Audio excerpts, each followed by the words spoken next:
I just feel like I've been around the block, ripping up fantasy stock, working around the clock. Look at the view from the top. Researching rookies a lot? No, I just be listening to pods. Yeah, one in particular, I'm just a messenger. Let me just pass on the rock. Browning, brunning, pruning, pronouncing ain't what he's doing. What he's doing is not losing, but infusing you with new things. And there's Dennis the Bennett, yeah. The man is a menace, yeah. Building a dynasty, some of the finest things. Promise you, you won't regret it.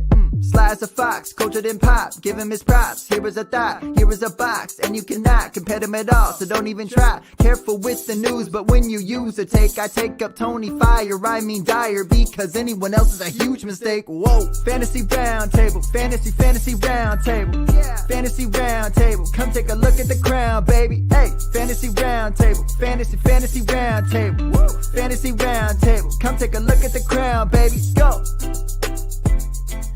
Hello and welcome to another episode of the Fantasy Football Roundtable podcast.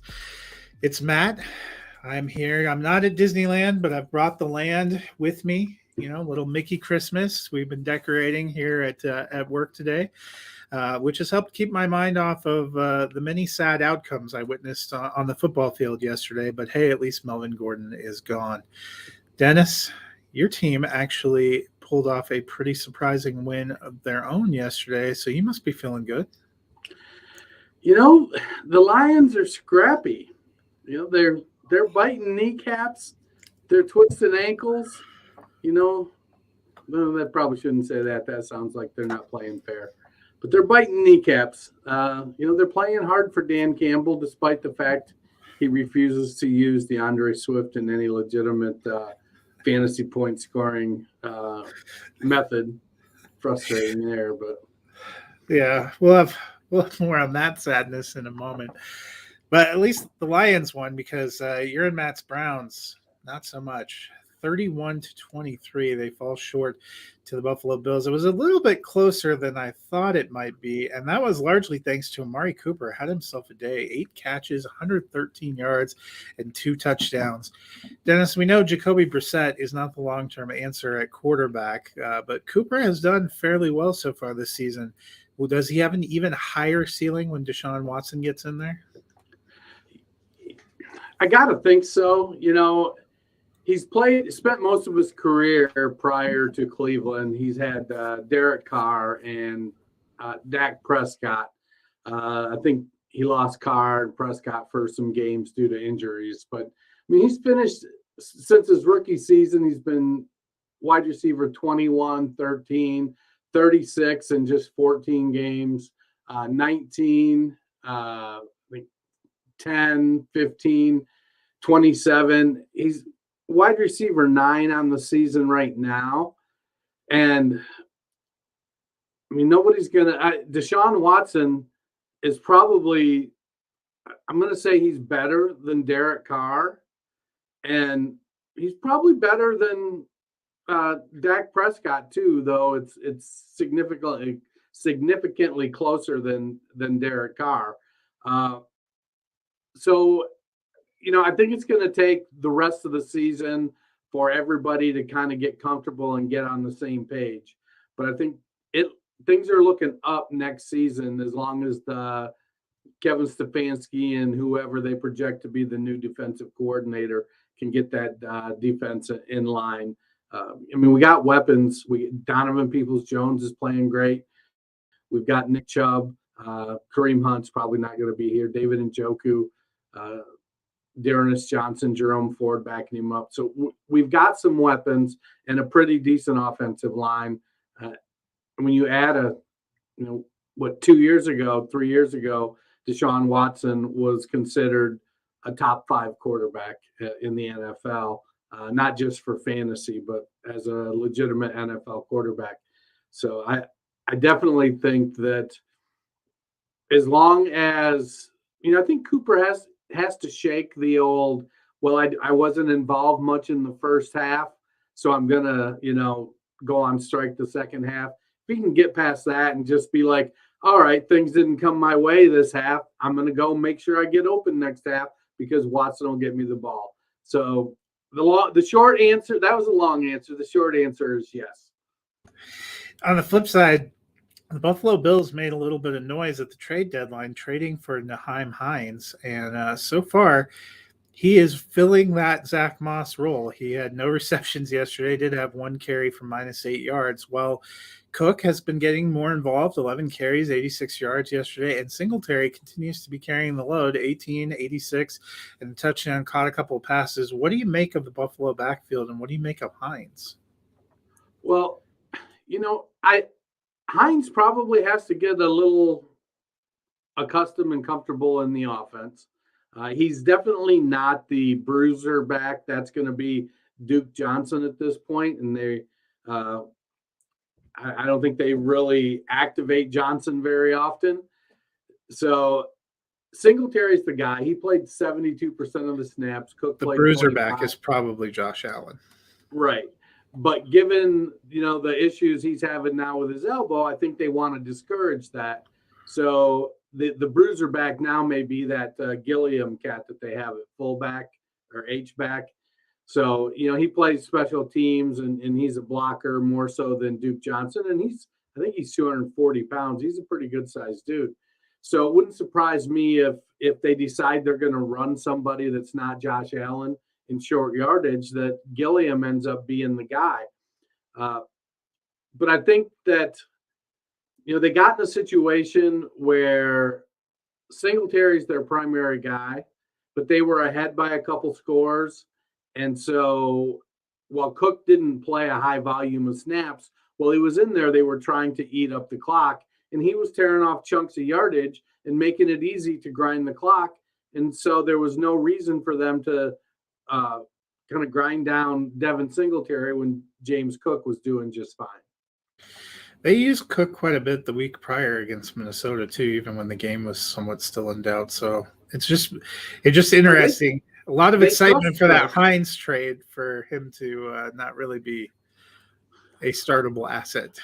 Well, like I said, I think Hines is the heir to Devin Singletary, who I don't think they bring back. I think it'll be Cook with Hines as the number 2 next year. Well, at least that game had some points. Down in Baltimore, points were hard to come by. They weren't the only game where they were hard to come by, but a 13-3 Ravens win over the Panthers. Yesterday, P.J. Walker was out. Baker Mayfield stepped back in and gave us a 21 for 33 day, 196 yards, no touchdowns, and 2 interceptions.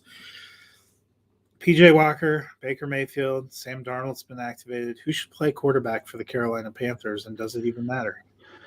I'm gonna go Sam Darnold, and no, it doesn't matter. But at least we saw last year Darnold had a couple good games.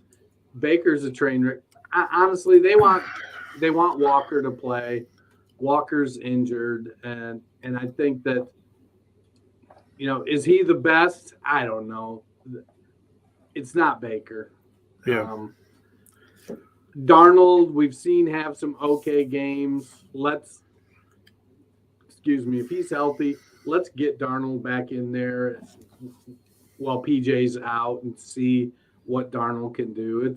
It's a train wreck there, and they're just trying to get to the end of the season. On the flip side, the Ravens had kind of a quiet offensive game, didn't score their touchdown until late. Demarcus Robinson kind of stepping up big, catches 9 balls for 128 yards. We've seen him have some explosive games when he was with the Chiefs. Nobody needs wide receiver help more than the Baltimore Ravens. Are you buying in at all? Yeah, I think so. The Duvernay is their wide receiver too, and when they moved Hollywood Brown, they put Bateman in that wide receiver 1 role. And initially, when Bateman went down, they tried to move Duvernay outside. He's just not good there. He doesn't fit that role. Robinson does, but he's been historically inconsistent throughout his career. He had a really good game yesterday, but I think I'm trying to get to the snap counts, but I'm pretty sure, let's see, I believe Duvernay still out-snapped him. and I think DuVernay had more routes run as well. The ball just went to Robinson. He was in the spot where Lamar wanted to throw it. It's just as simple as that. As long as I think they need to move DuVernay back inside. Let Robinson play that outside role. Let him be the downfield. Let DuVernay play the slot. Do what he does really well. He's better than Prochet, and Prochet can come in 3 wide sets, or maybe they can bring in some Tylan Wallace when they go to 3 wide, so that DuVernay can stay in the slot. But I think right now in redraft, you got to consider starting Robinson. I don't know that he holds much dynasty value, but if I'm in redraft right now, I'm okay starting him in a flex spot. The Ravens are just one of those teams that are pretty good, but aside from Mark Andrews, has been pretty tough nut to crack in fantasy. Down in Atlanta, the Falcons rebounded and got a win. Whether they should be winning or not is another question, but they get the 27-24 win over the Chicago Bears. Dennis, for Chicago, Khalil Herbert on IR now, so David Montgomery remains kind of getting the lion's share. Had 17 carries, 67 yards, and a touchdown. Caught 3 passes for 54 yards. Actually ended up being the leading receiver, I think, for either team in the game, which was kind of fun. Montgomery in a contract year, what do you think his long-term future is? I don't think it's in Chicago unless he takes a bit of a discounted deal. He's kind of going into that that Melvin Gordon phase of his career. He's going to have. Don't wish that evil on him. Well, it's that where, you played out your rookie contract. Nobody's going to pay you big money because you're a replacement level player. You're solid. You do a lot of good things. You don't make mistakes. You're good in pass protection. You can catch the ball, but you don't have breakaway speed. You don't have any special traits, but you're just pretty good at just about everything. And that's where Montgomery is. So he's not going to break the bank and get a big old contract. And so he's going to be playing on 1 or 2 year contracts for the next 3, 4, 5 years, as long as he can stay healthy. He's going to go in, he's going to produce. We talk a lot about bridge quarterbacks. So let's not say Melvin Gordon. He's going to be a bridge running back for probably the next 4 or 5 years. A veteran that's going to come in. He's not at the Lat Murray level where, he's sitting on his couch. He'll be in a camp. Somebody's going to sign him in free agency. Probably not the Bears. They're not going to pay. They're going to go with Khalil Herbert and Tristan Ebner, and maybe they'll tack on a rookie. But Montgomery's good. And honestly, if the Bears decided to re-sign him and he's like, you know what, I'll give you a team-friendly deal to stay, that wouldn't be the worst thing in the world. But agents are trying to get the most money for their clients. He's going to end up somewhere probably. He wouldn't, he'd be like Arizona would be a good fit. He generally stays healthy. I'd like to. He was my RB1 in the class coming out. I want to see him be successful, but he does have a limited upside. So I'm gonna.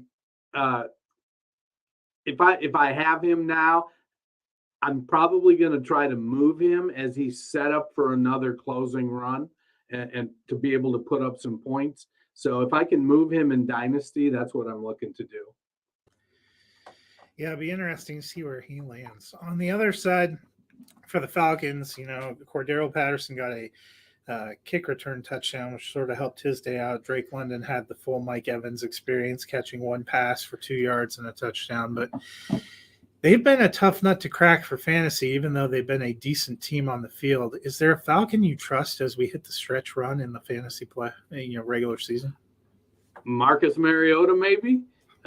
I mean, he's good for 1 passing touchdown, 1 rushing touchdown, 50 to 75 yards rushing, 120 to 175 yards passing. He's been a solid QB too. He has, and you don't want to go into battle with him as your QB1, but as a QB2 in Superflex, he's getting it done. I don't think he has the job next year. I don't know that they're going to play Ritter this year. If as long as they feel like they're in it, they have a chance to win. They're gonna play ugly and just keep trying to squeak them out. Yeah, it'll be interesting. Patterson was on fire before he got hurt, but he's been kind of a little bit of a letdown coming back. See if he gets good. I do still like Algier, and he's putting up numbers. He's just not getting the volume to be a consistent play, in part because at 14 carries for 70 yards, he needs to get a touchdown. In Indianapolis, we ended up with a much closer game than we were expecting. The Philadelphia Eagles pull off the win to go to 9-1, 17-16, and that was a very late touchdown to take the lead. Dennis, they lost to the Commanders on Monday night, and they had a very big scare here, trailing most of the game. Is it time to be a little concerned about the Eagles? Maybe a touch, but I mean, everybody's getting up to give them their best shot. The Colts are an interesting team just because of the whole Jeff Saturday experience. But I think Nick Sirianni and Jalen Hurts, they got to kind of recalibrate that offense with losing Dallas Goedert. I mean, they had one catch by the tight ends this weekend. What was it? Stoll had one target. That was the only tight end target in the entire game. So to go from a team that featured the tight end on a pretty significant level to only throwing one pass to the tight end is a change in offense. Now they've got the weapons.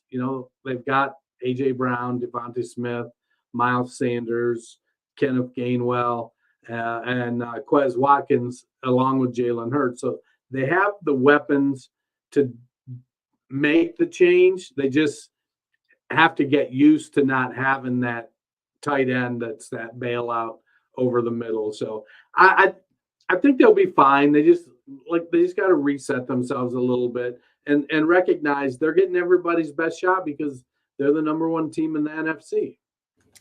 They have also, what they've done's been fairly impressive, but they have played a little bit of a weaker schedule than I think you at first are looking at.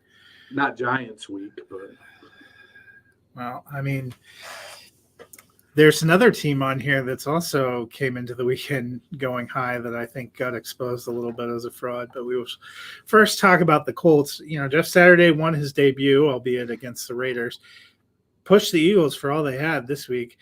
Do you think he actually might be a long-term consideration there in Indianapolis? I think he could because unfortunately it's kind of that, hey, bro, you're doing a good job kind of approach to it. He was a player on the team and he's friendly with Irsay. He comes in, he's a player's coach, he's Dan Campbell-ish sort of approach. It stinks that there's plenty of qualified coaches that maybe deserve to get an opportunity over him. But if they're going to get results, they're going to get results. He's not outsmarting himself at this point. He's not out thinking it. He's like, look, we're going to do the things that we're good at. We're going to run the ball. We're going to play smart passing. We've got good weapons. He isn't trying to get cute. And I think, coaches nowadays, they're all looking, several are like, look, it doesn't matter who the players are. It's my scheme that wins. And we see how that's working for the Rams. Well, if you thought the Ravens-Panthers game was exciting, the Patriots and Jets said, hold my beer. A 10-3 New England win, and that touchdown also came very, very late in the game. This was a 3-3 thriller for most of the game. The Jets on offense struggled mightily, especially in the second half where they averaged a whopping 2.77 inches per play, which is pretty good. Zach Wilson, 9 for 22, just 77 yards, was asked after the game if he felt like he let the defense down. He said no. Can the Jets make the playoffs with Zach Wilson as their quarterback? I don't think so. I mean, he's kind of breaks my heart to say this, but because I don't want to cast Josh Rosen in such a negative light, but he's kind of going the Josh Rosen route here. He's not playing good. And I mean, Garrett Wilson stood up in the locker room and was like, "Hey man, we're just not getting it done." And I think as a leader, when they ask you if you let the defense down and you only put up 3 points and you only pass for 77 yards, the answer is not no. The answer is, you know what? I have to work harder. I have to be better. I have to do X. I have to do Y. You take that responsibility because you're supposed to be the leader of the team. You don't say no. And he's catching all kinds of hell for it, and deservedly so. But I'm going to sound like an old man here, but kids nowadays, they're so used to not having to be accountable that I don't know. Because even if he feels like it's no, I didn't let them down, you still say, yes, I have to do better, because you need the team to buy into your leadership. And honestly, I think like this is opening the door to him losing the team. Robert Saleh came out today and said, he's not guaranteed, they're going to take a look at everything and know Zach Wilson is not guaranteed to start this week. Now, I wouldn't be surprised if he does, but I wouldn't be surprised if it was Joe Flacco either. Yeah, I mean, the Jets were getting by when Breece Hall was there, but since he got knocked out, it's put a lot on Zach Wilson's shoulders, and he just doesn't look ready to carry it. He's got the little itty bitty skinny shoulders. On the flip side, Patriots just continue to make just enough plays, play good defense, and try to take advantage of all their opportunities. Is this formula good enough for the Patriots to get back in the playoffs? Provided if the playoffs started today, all 4 teams in the AFC East would be in.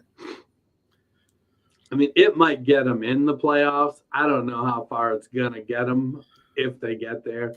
I feel like no is the answer. It's not going to get them in. But, I mean, the AFC West, it's 2 teams now, and it's just there's not – if it keeps playing out like it is, they could be the 7th team. But I don't think they get too far if they do get in. Well, the amazing thing, too, is for the AFC West, if the playoffs started today, only 1 team's getting in. The Chargers, 5-5. They'd lose out to the Jets. It's been a topsy-turvy season. Down in New Orleans, the Saints hosted the Rams and came away with the 27-20 victory. The Rams struggling continues. Now without Cooper Kupp, they announced for 6 to 8 weeks, which basically is the rest of the season. But one guy who seems to have returned to action is Cam Akers. Yesterday, 14 carries for 61. Doesn't sound incredibly impressive, but he out-carried Darrell Henderson 14-2. Seems like the tides are shifting back towards Akers. Are you starting to believe in him a little bit again? I've been warming up to him a little bit, just based on what I've seen from Dante Foreman. The Achilles injury is right now, it's the toughest injury to come back from for a running back. And it took Foreman all of 3 years to get back. And, Akers is just a year in. It's now the difference. I think one of the big differences between Akers and Foreman is size. And I think that's why we've seen wide receivers recover from Achilles better, because it's at 180, 190 pounds, you're not putting quite the same torque on your Achilles as you are as a 215 pound, or in Foreman's case, a 235 pound running back. So I'm warming up to him. Last week I sent out some 3rd round offers to see if I could pick him up cheap in any leagues, just because I don't expect a lot from him this season. But on some rebuilds, if I could get him for a 3rd round pick and have him slide in as my RB 3-4 and see how next year plays out, I don't think that's a bad deal. I don't think I would pay a second round for him. If he has a couple more games like he did yesterday, then maybe. But we could turn around next week and Darrell Henderson could carry the ball 16 times and Akers carry it 3 times. So I don't know if that was necessarily a function of Henderson being bad or injured or anything, so much as it was just a function of they just, what quarter did they lose Stafford in? I think it was either the third or fourth because Okay. he did all the touchdowns for them. So potentially it's, I don't know if some of that played into it with Perkins coming in, him getting some more run a little bit late, but I'm not buying into it. To me, he's a speculative asset at this point, and if I can get him on the cheap, get him as a throw-in for somebody that's, I don't want to let him die. I want to get something for him. So if I can get him at 70 cents on the dollar, I'll take a few shots on him and see. In redraft, I'm not trying. That's the interesting thing for Dynasty because Darrell Henderson should be coming to the end of his rookie deal. And you would have thought that could be good things for Akers, but Akers could get moved in the offseason too. So long-term value there, hard to determine. On the flip side, for the Saints, we saw Juwan Johnson, 3 for 47 and a touchdown, really developing some chemistry with Andy Dalton. Has had a touchdown in each of the last 3 games. Tight end has been kind of a tough position all throughout this year. Are you starting to believe in Juwan Johnson? I am. He's real athletic. He's not big. He's only about 235 pounds, 240 pounds.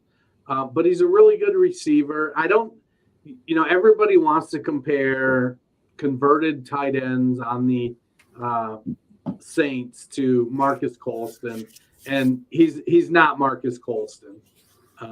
But if he can be an adequate blocker, he doesn't even have to be great, just adequate. He provides a lot of pluses in the receiving game.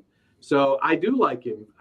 He's one of the guys that I'm looking to kind of add as to me right now, he's a perfect tight end too, because you never know when all of a sudden it sticks. If he could consistently get 6 targets a game, then I think then you would be looking at, somebody with 4 for 60 on a game-by-game basis kind of potential, and then you throw in his ability to score touchdowns, he becomes a low-end to mid tight end 2 on a fairly consistent basis, or tight end 1, excuse me.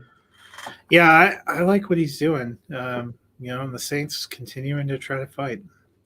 Speaking of trying to fight, we mentioned about the top of the show, the Detroit Lions 31, New York Giants 18. Lions are up to 4-6 now.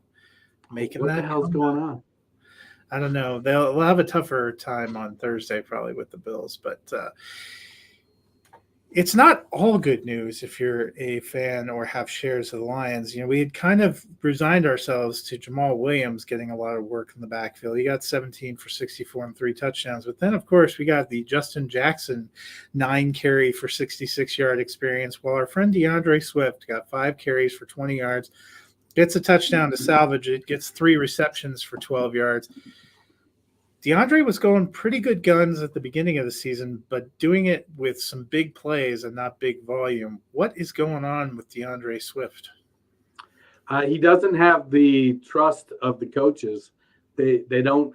I don't know if it's they don't trust his health, or what, or they're just so enamored with because let's face it, Jamal Williams is a Dan Campbell type of guy.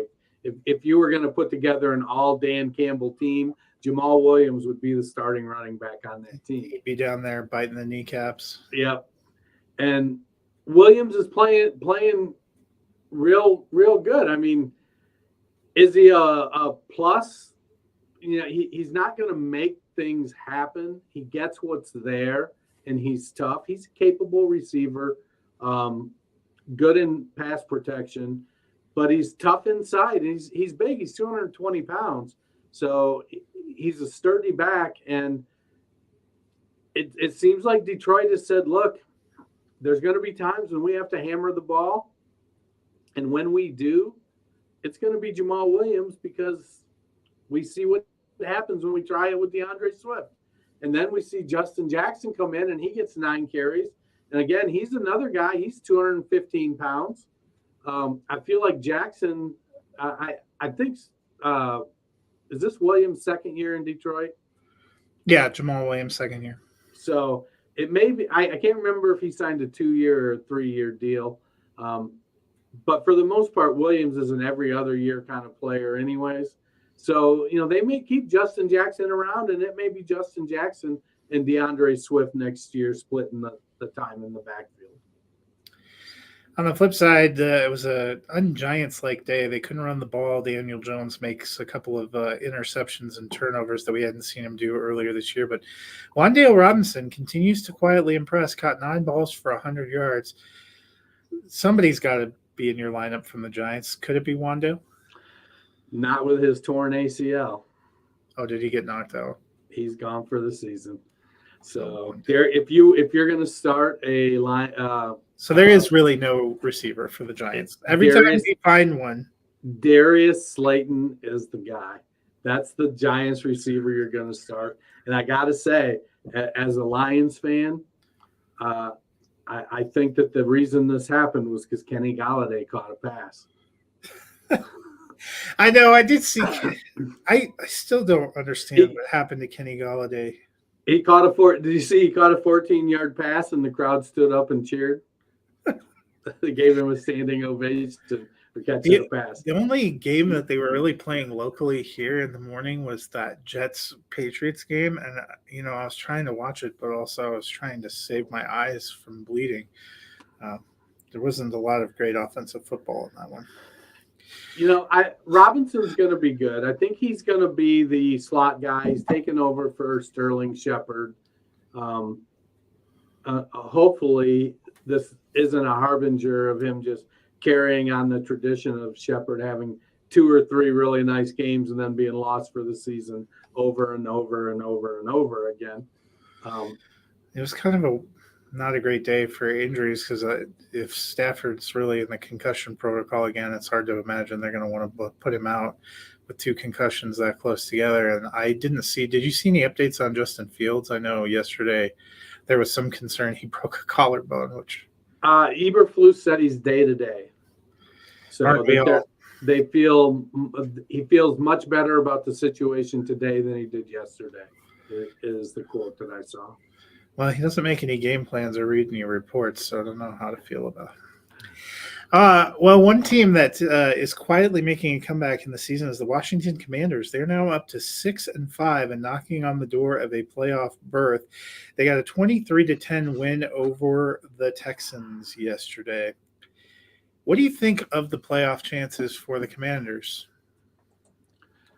I don't think they're great. Are you really going to pin your playoff hopes on Taylor Heineke? I mean, well, they haven't decided whether Carson Wentz is going to come. Well, they said today that Heineke's the starter the rest of the year. That being said, I mean, Heineke is dollar store Ryan Fitzpatrick. He's going to look great, and then he's going to melt down in an epic fashion. That's just the way it is. I mean, and let's be honest, they were playing the Houston Texans yesterday. So we expected them to run the ball all over them, and they did. Gibson, 18 for 72. Robinson, 15 for 57. Hell, Curtis Samuel even had 2 for 18. So they ran the ball like everybody expected them. And I don't have faith that Heineke is a playoff caliber quarterback. He's a backup that's going to come in and be good for a couple games, but if you try to play him for 8 games in a row, you're going to get disappointed. Now, on the plus side, they did activate Chase Young today for their defense. So as long as he comes back, that gives that defense a little bit of a boost. But I'm not going to get super excited about them beating up on the Houston Texans. Yeah, but they also beat the Eagles the week before. Well, blind squirrel finds a nut once in a while. That's what my grandpa used to say. That's true. They've played 11 games already, so they're one of the teams that has a later bye week. Their bye is actually, it's not this week, next week, not till December 11th. But here's their schedule. They play at home against the Falcons, and that actually becomes a very kind of important game in the playoff picture because of where both teams are sitting. Then they have 2 games with the Giants back-to-back, sandwiched around a bye week. At the 49ers, probably a tough one. Home for the Browns, who knows? I think Deshaun Watson might eventually be good, but it may not be this year. The guy has not played in a long time, and there's going to be some rust playing November, December. And then they close with the Cowboys. Nine wins could get you in the NFC. They're at 6 right now. It could happen. Stranger things have happened. Yeah. That's all I'm saying. I mean, what they went with a losing record a few years ago. So I know. Well, that would be the most shocking. Mr. 7-9, Ron Rivera. Are you actually going to have a winning season? Right. On the flip side, for the Texans, they look like they're regressing in a lot of ways. We saw they didn't win a lot of games last year, but they seem to be playing hard and putting on a good show under David Culley, and he got the axe after 1 year. Do you think Lovie Smith's seat is getting hot, or are they going to be reticent to do that 2 years in a row? I think yes to both questions. In part because so what happens is you play hard as the players always play pretty hard. They don't. It isn't the players that are quote unquote tanking. It's always the front office. But losing adds up, and we saw that with the fit that Brandon Cooks threw at the trade deadline, and by and large, these players come from winning programs.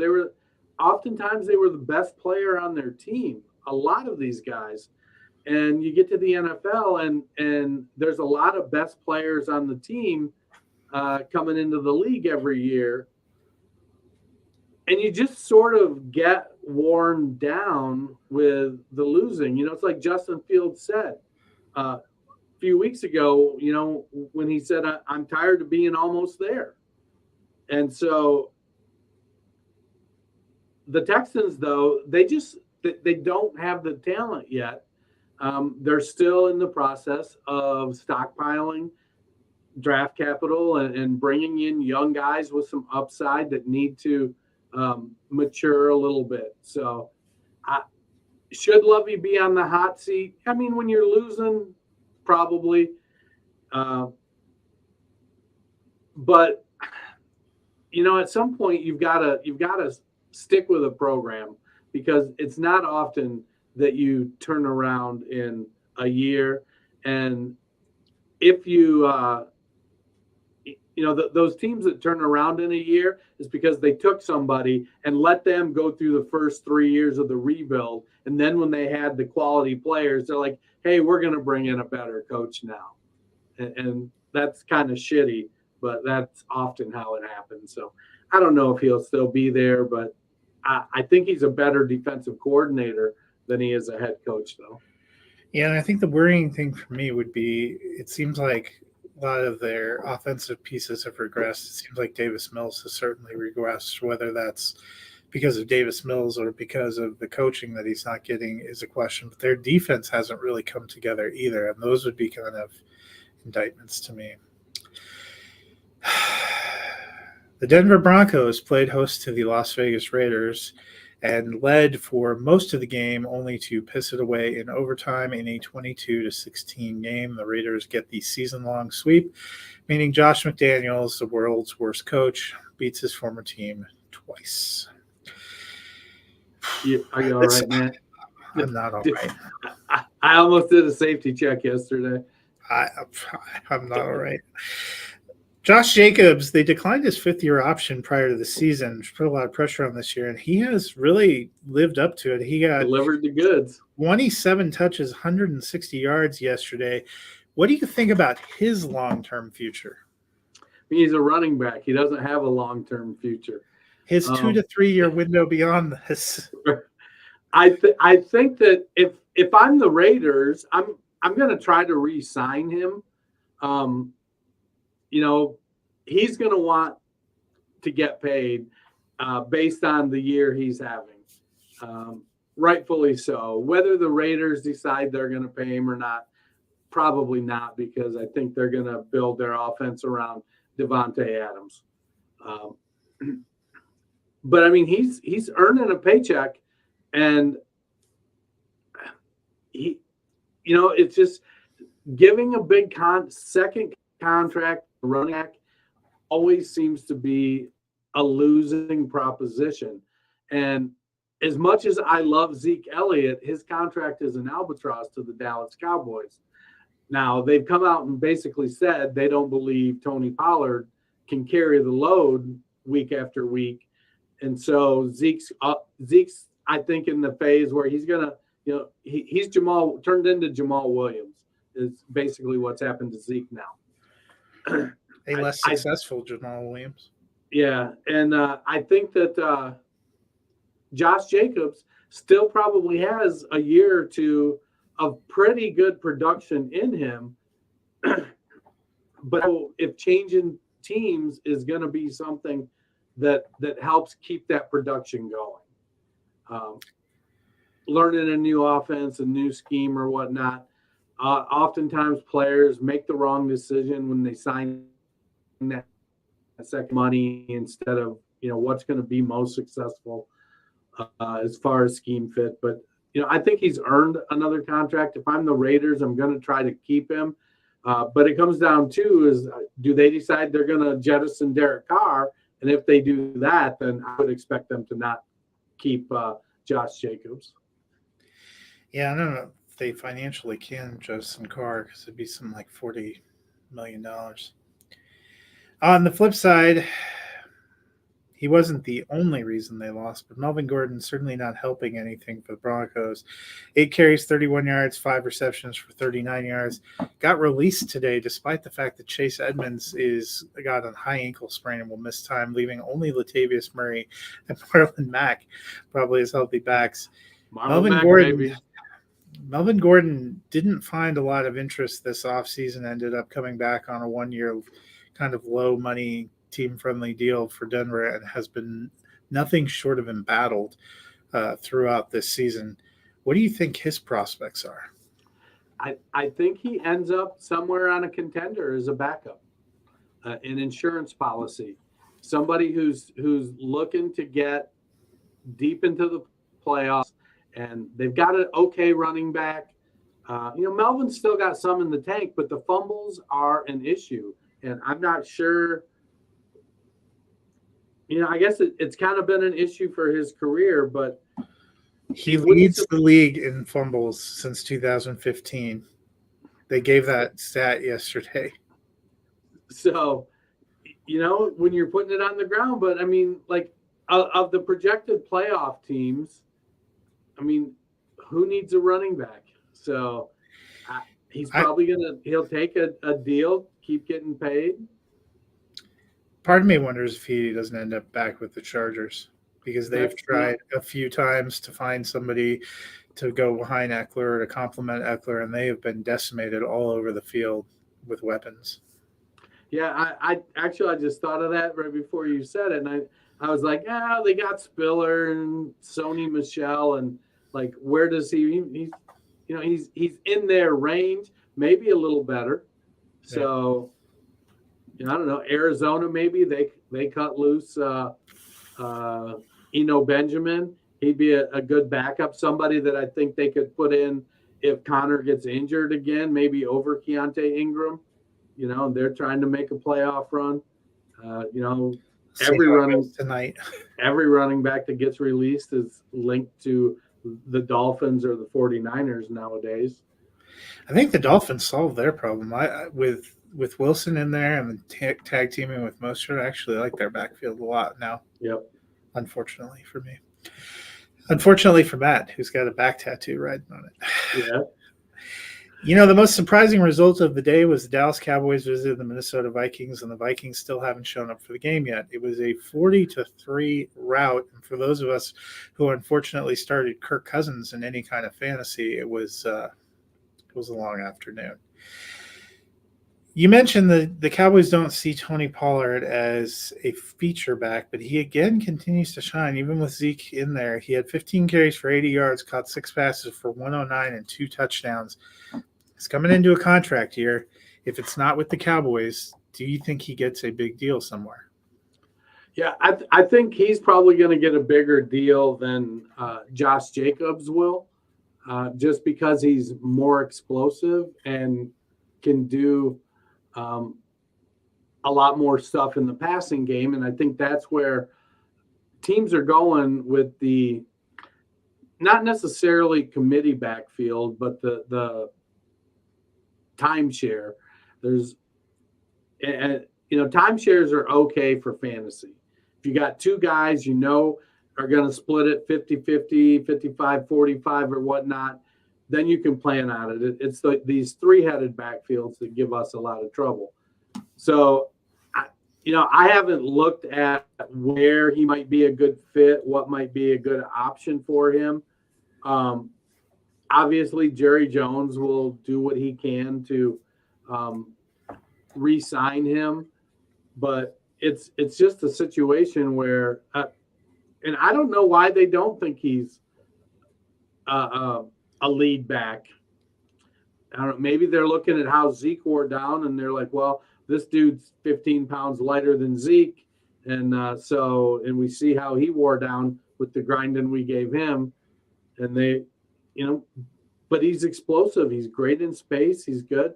If he can get somewhere where he gets 15 touches a week combined, I think it'll be phenomenal for him. I just don't know where that's going to be.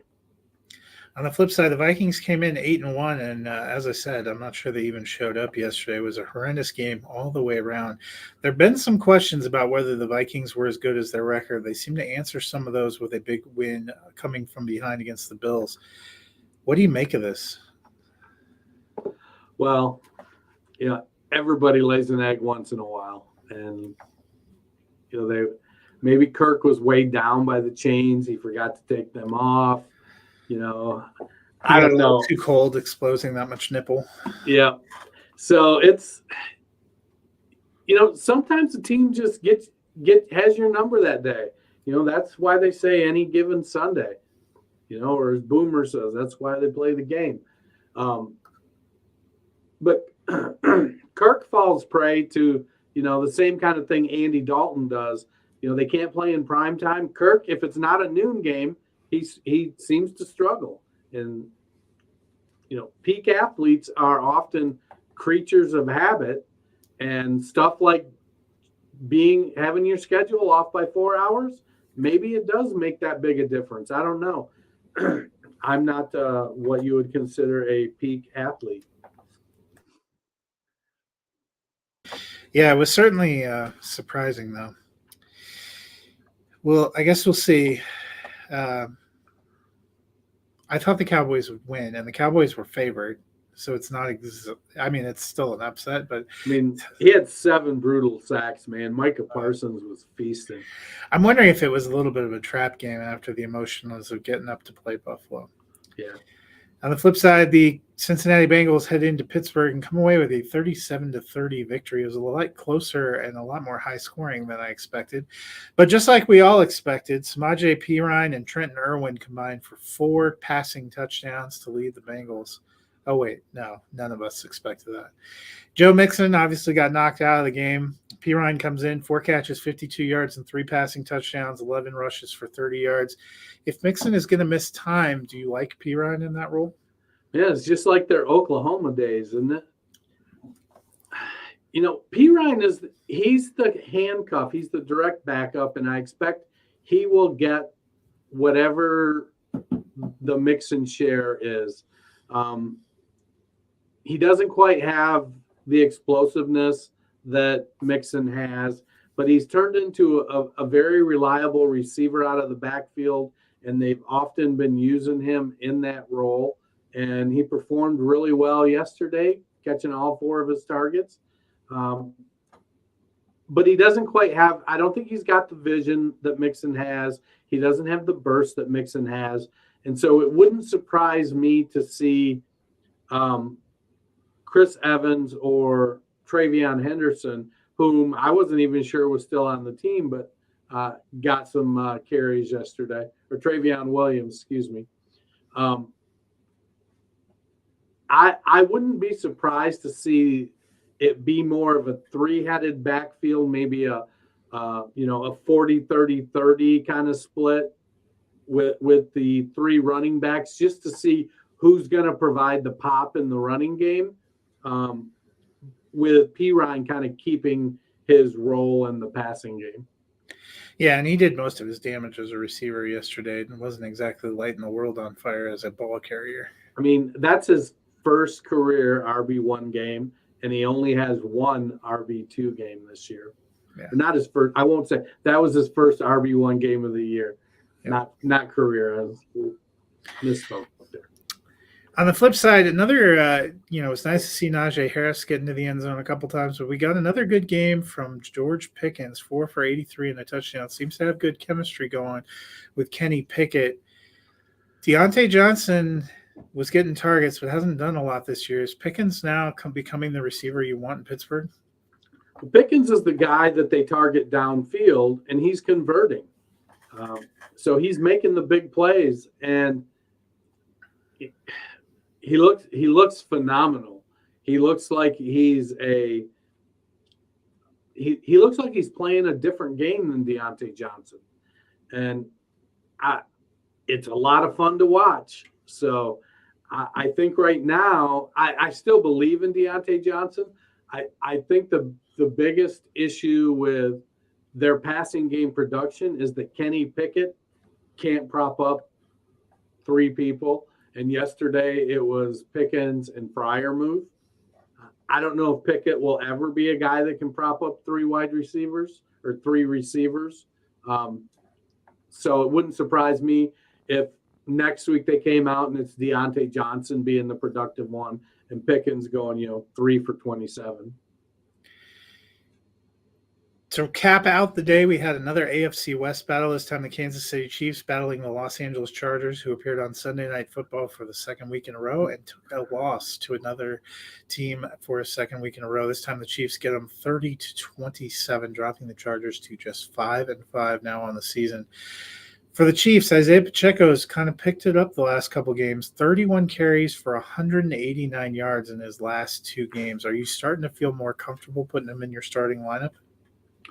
Yeah, I think Pacheco's a solid RB2, low-end RB2. He's got some upside, but if he doesn't get in the end zone, he's Ian Harris is really what he is, with potentially less volume. He's a pretty good running back, but he isn't a world beater. Jerick McKinnon is who they want to have in the passing game. They don't throw the ball to Pacheco at all. They just don't. Got to probably go back and look at some college tape to see if he ever caught any passes in college. But he looks good in the running game. And Andy Reid came out and said something to the effect of that the team has just lost trust in Clyde Edwards-Helaire. So, and then now Edwards-Helaire has a high ankle sprain. So I'm not sure what to, I don't think I'm going to expect a whole lot from Edwards-Helaire. So it's going to be Pacheco and McKinnon going forward. If I have to play one, I want to play McKinnon. I still like Pacheco as a potential flex play, but really you're right about his upside being kind of capped without being a receiver. And the one unfortunate thing we haven't seen, he only has 1 rushing touchdown this season. So if you're not getting touchdowns, you're not getting receptions, that sort of leaves you in that, what was the Damian Harris from 2 years ago. On the flip side, for the Chargers, we saw Keenan Allen and Mike Williams back, at least allegedly. I'm still waiting for Mike Williams to actually do anything. But we saw Josh Palmer have another good game. His second time in 3 weeks, he's seen 10 targets and again caught 8 of them for 106 yards and catching 2 touchdowns. Are you starting to believe in Josh Palmer? Yeah, I am believing in Josh Palmer as long as one of Keenan Allen or Mike Williams is out. If one or both of them is out, Palmer is the wide receiver 1 in Los Angeles for the Chargers. I mean, Williams looked good on the pass that he caught. It was a 15-yard completion. It's just his ankle couldn't take it. To be honest, I was surprised that they brought him back after just 2 weeks with a high ankle sprain. I would expect he's going to be out probably another 2 to 4 weeks. It was smart that I guess he didn't try to keep playing through it and aggravate it more. But high ankle sprains just are not a joke. And Palmer is showing that when he's given the opportunity, he's going to make plays. So it'll be interesting to take a look at the Chargers contract situation next week or in the offseason with their wide receivers, as well as DeAndre Carter has been playing. Keenan Allen has missed so much time this season. They may very well be ready to move on from one of the two of Allen or Williams. And I think it might just because I feel his contract is probably better suited because I think didn't Williams more recently sign an extension, if I remember. This offseason. Yeah, Williams just re-signed. It is the kind of nice step forward that you're looking for from a second-year receiver who was drafted. Palmer was a third-round draft pick, so they had some decent capital. I think he was tight end in college too. Honestly, for them, I might try to keep them all because they have struggled to keep receivers on the field almost every year. So it's not a bad thing if you have 3 or 4 options. I'm sure that's how Justin Herbert's feeling out there. Right. Well, that'll wrap it up for the recaps. There's one more game left in Week 11, and that is the Monday night game where, sadly, I am picking the San Francisco 49ers to get a win over the Arizona Cardinals. Yeah, I picked them to upset the Cardinals at home as well. The Cardinals aren't really at home because it's Mexico. Right, I think the 49ers are actually favored in the point spread. Yeah, they should be. Yeah, Colt McCoy is out. DeAndre Hopkins is playing. Stephania Bell yesterday was talking about with the soft tissue and the altitude that it's easy to aggravate it, and that's why she expected that they would sit Kyler Murray still, and that there was a good possibility that they might with DeAndre Hopkins. They may be more inclined to limit Hopkins' participation with the hamstring issue. And being, I guess, it was like, I think Mexico City's like over 2,000 feet higher than Denver or something like that. It's not that much higher than Denver. It is higher than Denver. Where we are is higher than Denver too. I know the 49ers were here this week training at the Air Force Academy to get ready. I think they said on Sirius XM today that it was like over 2,000 feet higher than Denver. Let me look. So you said Colt McCoy is out, so that means Kyler Murray is starting? No. I meant to say Kyler Murray is out. Colt McCoy is starting. Oh, yeah. Mexico City, 7,349. Colorado Springs is 6,200. And Denver is 5,280. So they are. I guess they can do math. So, well, folks, remember, subscribe, rate, review, give us a follow on Twitter, FF Roundtable, Nighthawk 7734, Culture_Couch, Sports Fanatic MB. Let's go have fun.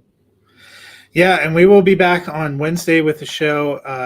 Probably will be our full week preview. Not sure 100% what time that will be, so look out for an update coming on the Twitter sphere while it still exists.